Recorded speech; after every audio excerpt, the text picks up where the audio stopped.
Assalamualaikum warahmatullahi wabarakatuh. Semoga teman dan keluarga di rumah tetap sehat, berlimpah rezeki berkah dan tetap bersyukur kepada Allah Subhanahu wa taala. Mohon dukungan dari teman dan keluarga semuanya untuk subscribe channel aku Testiani Makmur. Nah, kali ini aku sudah di jalan dan seperti tematin di video, liatin ya. Pemandangannya enak banget, sejuk banget. Jadi sangat wajar ya. Kerinci disebut sebagai Sekepal tanah surga, teman dan keluarga semana. Ini aku sedang perjalanan menuju arena Festival Kerinci 2022. Dan kali ini festivalnya dilaksanakan agak mundur ya, biasanya bulan Agustus, nih di bulan November, teman dan keluarga semua. Dan paling berita bahagianya lagi, acara Festival Kerinci 2022 ini tidak dipungut biaya parkir alias gratis, karena banyak banget ya masyarakat yang komplain yang di sosial media karena tahun kemarin festivalnya terjadi pungutan liar yang luar biasa ya, dan akhirnya pemerintah Kabupaten Kerinci merespon dan alhamdulillah tahun ini gratis-gratis. Nah, bagi teman dan keluarga semuanya yang belum datang, ayo kita datang meramaikan Festival Kerinci 2022. Dan perlu teman ketahui, ini adalah Festival Kabupaten Kerinci ya, bukan Festival Alam Kerinci. Festival Alam Kerinci dengan Kabupaten Kerinci adalah berbeda. Kabupaten Kerinci baru terbentuk sejak Indonesia merdeka itu 1958, sementara alam kerinci ini sudah ada dan telah disebutkan di naskah Melayu tertua di dunia, sudah ada di abad ke-14, mungkin lebih tua lagi ya, bumi kerinci ini teman dan keluarga semuanya. Dan sebentar lagi aku akan sampai di arena utama Festival Kerinci. Nah, kalau kita lihat di jalan agak sepi ya, tapi ketika aku masuk ya, hampir mendekatin arena utama Festival Kerinci 2022, Masya Allah meludak banget. Kenapa? Karena tadi terjadi peningkatan karena tidak ada lagi pungutan liar alias tidak ada lagi parkir, teman dan keluarga semuanya. Oke, aku ingin nunjukin sama teman dan keluarga semuanya, inilah arena utama dari Festival Kerinci 2022. Nah, ini dia teman keluarga semuanya. Nah, ini adalah tempat yang digunakan tadi ya sebagai tarian massal sambutan bupati, wakil gubernur, dan di sini bangku-bangku tamu-tamu agung yang diundang pemerintahan Kabupaten Kerinci. Dan ini saya sempat ngerekam ya persembahan selempang ya, selempang bertulisan Incung, kemudian aku berputar ngelilingi stand-stand. Nah, ini yang pengen aku liatin ketika Festival Kerinci adalah ngeliatin stand-standnya. Terutama kali ini ada stand kuliner tradisional warisan leluhur Kerinci ya. Kalau kita bicara Kerinci itu teringat dengan gulai takuyung, ada cabai pihe, ada sambal kelapa, teman keluarga semuanya. Ini dia. Dan perlu jadi catatan adalah makanannya sudah bagus tapi displaynya nggak terlalu unik, nggak terlalu wow, apalagi meja tempat displaynya kecil-kecil, jadi nggak kelihatan. Kalau bisa tahun depan ada standnya sendiri dan masyarakat bisa menikmati, bayar juga nggak apa-apa, kapan lagi kita menikmati makanan tradisional. Nah, kemudian aku ngeliling lagi ke stand UKM ya. Nah, ini banyak banget produk UKM Kerinci, nampak banget Kerinci lagi geliat meningkatkan UKM. Nah, ini dia saya pegang adalah serbuk daun kawu ya, mungkin kalau kita Kerinci sudah menjadi ikonnya, bahkan kalau kita ke hotel mungkin sudah disediakan, teman keluarga semua.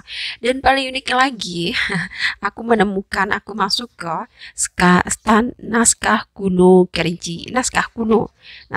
Nah, saya belum pernah menemukan, baru kali ini. Nah, ketika aku masuk, aku bertanya sama petugasnya, kemudian ada aksara Incungnya ditulis di bambu, kemudian ada aksara Jawa, kemudian juga ada Tarambo. Nah, kira Tarambo ini mirip banget dengan naskah Melayu tertua di dunia. Ini dia Tarambo yang dari Medan.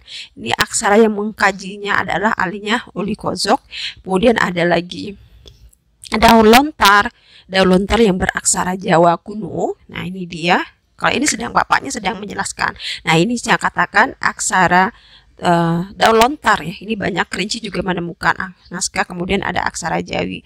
Nah, ketika aku keliling-keliling, ketika aku sedang shoot atau sedang memfoto koleksi-koleksi pameran naskah kuno dari Museum Siginjai Jambi ini, datanglah beberapa tamu-tamu agung Festival Kerinci 2002, yaitu tentu orang yang paham dengan budaya, orang yang ngerti ilmu pengetahuan, sumber ilmu pengetahuan itu adalah naskah kuno, pasti mereka akan masuk ke sini. Nah kemudian datanglah salah satu profesor dari Malaysia yang masih ada keturunan Minang. Dia langsung menanya kepada petugas, mana ya aksara naskah Melayu tertua di dunia. Ternyata nggak ada di sebelah. Dikirain Tarambo tadi, naskah Tarambo tadi itu adalah naskah Melayu tertua, bukan ya. Kemudian tidak berapa lama lagi datang lagi Bupati Kerinci melihatin. Kemudian nah ini ya yang kamu bilang profesor tadi. Kemudian datang lagi Bupati Kerinci, kemudian ada wakil Bupati Kerinci, kemudian juga ada masyarakat Damasraya yang nanyain yang ada kata Damasraya itu naskah yang mana ya? Orang lagi-lagi menanya naskah Melayu tertua. Kita bersyukur Kerinci masih tersimpan naskah kuno ya, dan naskah kuno Kerinci sangat banyak, tapi tidak sembarang orang boleh bisa mengakses dan menemukan. Bahkan maka kita sangat jarang menemukan naskah-naskah kuno Kerinci ada di Museum Kerinci atau di museum yang lain. Mungkin kalau ada itu hanyalah sebuah kelalaian, karena di Kerinci naskah kuno ini sangat berharga. Teman keluarga semuanya, dan setelah saya keliling naskah lah di stand naskah kuno ini, saya lanjut ke stand Kesultanan Jambi, teman keluarga. Nah, koleksi yang dipamerkan juga bagus. Ada keris, ada surban. Ternyata saya bersyukur, saya menanya sama petugasnya, kerisnya dan surban ini hanya hari ini aja. Ketika pembukaannya besok nggak ada lagi. Kenapa? Sangat sanksi, ini harga mahal, harga yang sangat unik. Setelah itu saya wawancara petugasnya. Yuk kita dengar gimana wawancaraku dengan petugas Kesultanan Jambi ini. Nah, ini topi Kesultanan Sultan Taha. Bukan topinya, tapi surbannya. Oh, surban Sultan Taha. Berkemungkinan ini pada saat akhir-akhir Sultan Taha menjabat. Abad ke-17-an ya? Abad 19 ya? Iya, iya. Nah, kan di situ ada Belanda sudah mengintervensi sedemikian rupa. Nah, pada waktu itu ada namanya salah satu demang Genggong, atau yang disebut dengan Matripin. Beliau adalah sebagai penghubung antara yang di dalam pasukan Belanda, kolonial sama Sultan Taha, dan juga pasukan Belanda. Nah, pada saat itu Matripin ini juga tahu atau dekat dengan pasukan Sultan Belanda. Nah, diperkirakan ini pada saat Sultan Taha itu bisa jadi memberikan kepada yang namanya Matripin ini, atau bisa jadi pada saat Sultan Taha itu menjelang akhir hayatnya, kemudian serbannya ini diselamatkan kayak gitu ya. Yang menyelamatkan ini namanya Mat Genggong atau Matripin, yang beliau pada saat itu adalah berkedudukan sebagai demang. Oh, demang. Demang kalau sekarang adalah semacam setingkat dengan camat. Asisten beliau kayak gitu ya? Asisten kayak gitu enggak? Asistennya Sultan Taha kayak gitu? Asisten tidak, tapi beliau adalah yang, karena pada waktu itu yang dianggapnya sudah bisa baca tulis dan mengetahui dengan tulisan Latin Melayu, maka itu dia sebagai penghubung. Tapi itu versi satu pihak kolonial. Di satu pihak, versi satu pihak. Tapi di pihak lain sesungguhnya Sultan Taha itu tidak pernah melaksanakan perundingan terhadap dengan kolonial apapun bentuknya. Ini maksudnya menurut siapa nih Pak penjelasan kayak gini nih? Peneliti siapa? Keturunannya. Oh, menurut keturunannya. Sultan Taha ya. Kalau ini Pak kerisnya, ini keris Sultan Taha. Kalau keris ini memang ini keris Rangkayo Hitam. Oh, Rangkayo Hitam. Sekitar abad ke-17. Iya, 17 ya. Kan?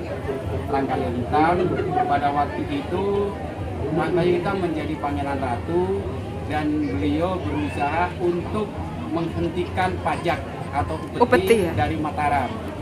Karena Mataram kuno? Mataram sekarang. Oh, Mataram Islam ya? Mataram Islam ya. Karena itu tentu kerajaan Mataram marah. Iya. Karena Sultan Taha ini adalah diketahui bahwa dia orang Rangkayo Hitam adalah orang yang sangat sakti, tidak bisa dibunuh dengan senjata apapun, maka dia harus dibuatkan senjata khusus. Oh, ini ya? Senjata khusus yang terdiri dari berbagai macam logam.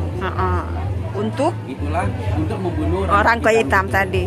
Tetapi pada saat Rangkayo Hitam juga orang yang sakti. Iya. Pada saat keris itu dibuat, Rangkayo Hitam datang ke sana dan diambil dari empunya. Diambil dari empunya, kemudian diginjekan. Nanti ditusukkan di kondenya. Iya, konde. Maka itu kemudian disebut dengan keris Siginjai. Oh, Siginjai itu sebenarnya apa sih, Pak? Siginjai itu adalah gonjai. Dari kata gonjai, gonjai itu tusuk. Oh, tusuk. Kondai. Iya. Ginjaikan. Ginjai. Ditusukkan di ginjainya. Iya. Nah, kemudian setelah Rangkayo Hitam itu ternyata memang tidak bisa dikalahkan, maka terjadilah perundingan. Akhirnya perundingan itu kemudian Rangkayo Hitam dinikahkan dengan salah satu putri dari Mataram. Mataram ya. Namanya Ratu Pemalang. Ratu Pemalang. Nah, Ratu Pemalang, Ratu Mas Pemalang. Iya. Nah, kemudian terjadi perdamaian. Rangkayo Hitam mendirikan kerajaan di bagian sini, bagian hilir. Daerah mana, Pak? Uluan, sekitar Damasraya. Oh, sana. Sekitar ya daerah Tebo Bungo situ. Tebo sini. Ya, ada. Akhirnya menghilir. Ditemukanlah tanah yang bagus, namanya tanah Pile, itulah di sekitar Masjid Agung yang sekarang. Oh, yang 1000 tiang itu. 1000 tiang itu. Oh, itu adalah kerajaan Sultanan dulu. Diperkirakan di situ. Iya. Nah, kemudian keris ini diperbaiki. Waktu itu dia hanya bilahnya saja, belum ada tangkinya, belum ada sarungnya. Oh, berarti yang ini aja, Pak ya? Yang bilahnya ini saja. Iya. Belum ada hiasan emasnya, itu juga belum ada. Baru yang hitam itu. Di perhiasan tuh kapan, Pak, dibikin emas tuh? Setelah Rangkayo Hitam menjadi raja, kemudian diperbaiki, disempurnakan, diberi tangki dan segala macam. Kemudian ini adalah keris yang menjadi legitimasi kesultanan. Ya? Lambang kesultanan. Siapapun rajanya, kalau dia tidak memegang keris segini ini berarti tidak sah. Tidak sah jadi sultan gitu ya. Oke. Berarti sudah ke sultan berapa yang pakai ini, Pak? Kesultanan. Sudah banyak sekali. Terakhir kan Sultan Taha. Sultan Taha itu ya. Berarti kalau Sultan Taha itu keturunan keberapa Sultan Taha tuh, Pak? Aduh, itu nggak tahu lagi. Iya. Tapi yang jelas mulai dari abad 17 sampai ke abad 19 ya. 19 akhir kan ya. Sudah. Karena Belanda ke sini 1902 kan. Sudah hampir 300-an tahun. Iya, lebih ya 300-an tahun. Oke. Sudah berbagai macam generasi. Iya. Oke, makasih Pak ya. Iya. Saya belum pernah masuk sih Pak di Jambi. Harus masuk. Iya, padahal ajar di Jambi.